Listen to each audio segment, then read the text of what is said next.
Welcome to another Telltale Books video. I'm Greg, and I'm continuing my Larry Niven series in this video with his fifth published work titled Becalmed in Hell. Becalmed in Hell is a short story, part of his Known Space series, so this is a very early part of the Known Space series. Originally published in July of 1965 in the Magazine of Fantasy and Science Fiction. I do not have a copy of that issue. I do have a number of places where it was published, including the two that I just happened to be able to dig out for this video. Where I originally read it was in this copy of Tales of Known Space. I bought this exact book way back in late 1970s and was among the earliest books of Larry Niven that I read. And I read this all the way through and I absolutely loved it. Amazing stuff. I also have it in All the Myriad Ways and another paperback. I also do have it in Playgrounds of the Mind by Tor Books from 1991. It's a hardcover with a variety of stories and essays that Niven wrote, which is buried somewhere in my books, so I can't show that. And another one that's buried somewhere in my books is The World's Best Science Fiction for 1966, edited by Donald A. Wollheim and Terry Carr, which is an ace paperback from 1966. The story made it into the world's best. And this was a finalist for the 1965 Nebula for Best Short Story. Didn't win, but it was one of I think 5 finalists that year. So what happens in Becalmed in Hell? You have a spaceship that goes to Venus to collect scientific data. It's able to go down into the atmosphere, but it's not supposed to land. It is rated to handle the pressures. And right off the bat, one of the interesting things about this story is that before this story was published, we didn't know a whole lot about Venus, and so most science fiction authors, including Ray Bradbury and a famous work of his, and all the way back to Stanley Weinbaum, and in the 30s, they saw Venus as this rainy jungle planet with all kinds of exotic creatures. Well, in the 1960s, we did get better data about Venus, and we knew by that time that it had an extremely high temperature, extremely crushing pressures in the atmosphere, and the surface was most likely just rocky, desert-like planet with nothing living there. So that's where Niven was coming from in his description about Venus. The spaceship is supposed to go there to collect data. It has 2 crew members on the ship, and this is the remarkable part of the story, and really the point of the story. You have 2 crew members on the ship. One is just an ordinary man. The other is a man who's been combined with machinery.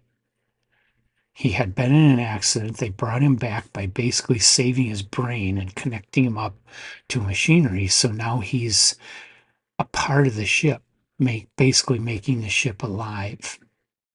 And I'm not sure if anybody, there have been a lot of science fiction stories to that effect after 1965. In 1965, before 1965, I'm not sure that anybody did that idea. If somebody knows of one previous to 65, let me know. I'll put it in the comments. I'd be interested to hear about that, and I'd be even more interested to read it because it's a really cool concept.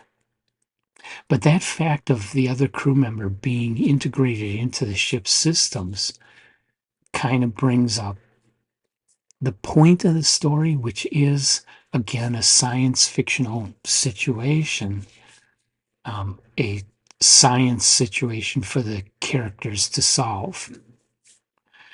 that makes a story very much like a typical Golden Age story, very much like something Asimov would have written for iRobot. But this was written in July of 1960, or published in July of 1965. And so it's a later story. It's better written with better characters. It's only a short story, so the characters are not spectacular, but within the confines of such a short story and the fact that the story isn't really about character, I think Niven did an excellent job of bringing in some personality to these people. And Niven also combined into the story a fair amount of really good humor. Science fiction is not a place where humor often works, especially earlier science fiction, like I read Stepsons of Mars by C.M. Kornbluth, and that had a lot of humor to it, and it just, on today's standards, was not funny, really. Niven, writing in 65, this story still, the humor the humorous touches that he brings into the story still hold up very well. So it's a good story as well as interesting science, cool idea. It's got everything you could hope for from a short, hard science fiction story.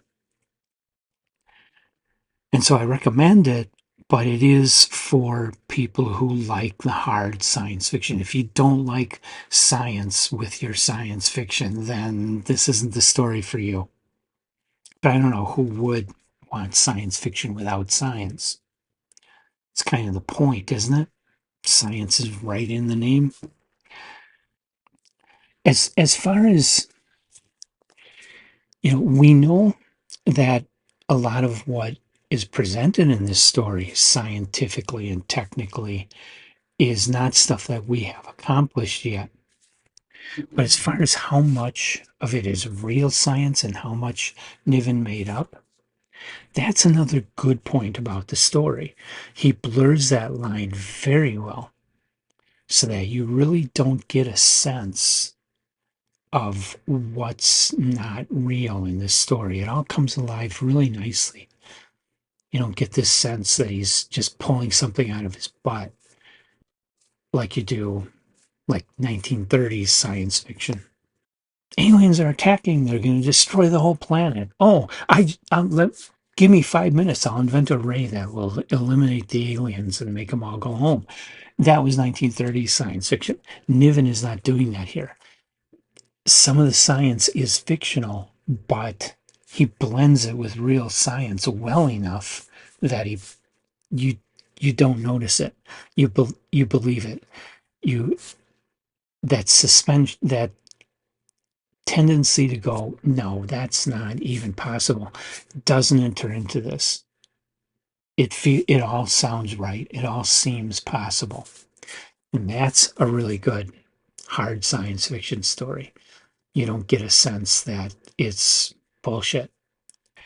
Excellent story. I'm not going to give it, even though this was a Nebula nominee, it didn't win the Nebula and it's not going to win my top tail. It's close, but not quite.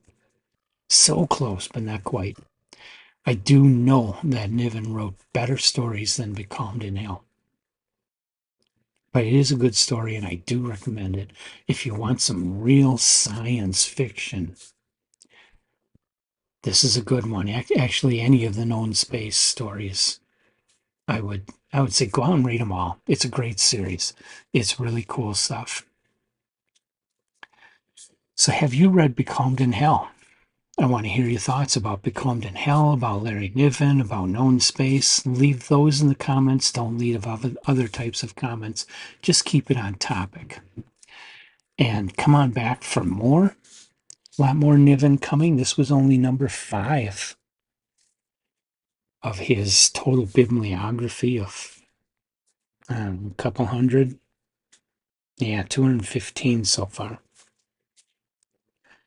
The next one is titled Eye of an Octopus. That's number 6.